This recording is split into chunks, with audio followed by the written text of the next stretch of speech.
All tickets for passenger trains, including mails, expresses, and suburban services, for journeys booked up to June 30 have been cancelled, the railway said in a statement released on Thursday.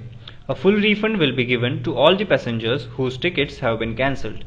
The cancelled reservations were made before the national lockdown, when the railways was still taking bookings for the journeys in June. People who booked tickets 120 days prior to the date of journey will get a refund against cancellations, whereas the Shramik and special trains will continue to operate in the country.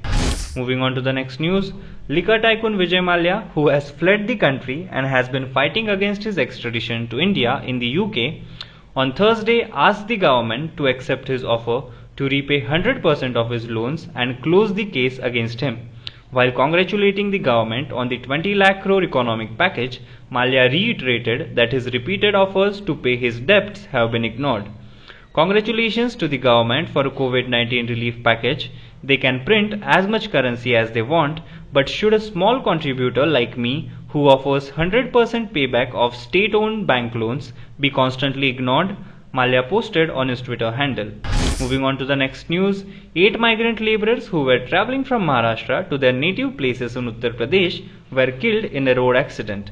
Another 55 labourers who were travelling in the truck have been injured in the accident. The container truck carrying the travellers collided with the bus in the Cant area of Guna in Madhya Pradesh on Wednesday night.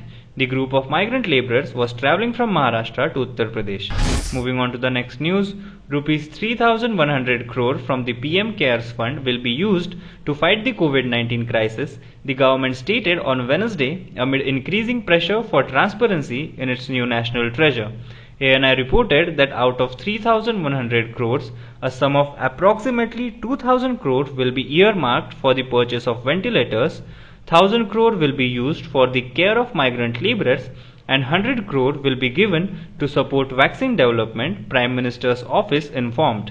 Moving on to the next news, on Wednesday, police said that a BJP ward president and 7 others were arrested in Vadodara after they were found celebrating a birthday party defying the national lockdown. The incident occurred late on Tuesday night when those arrested gathered at the residence of Anil Parmar, the BJP president of Ward 7 in Tulsiwad area of the city, to celebrate his birthday. Now be the first to know about the latest updates on our new news app. Go on your Android or iOS, search for HW News Network. Download our app, choose the language you prefer to get updates in, and be up to date with the latest news.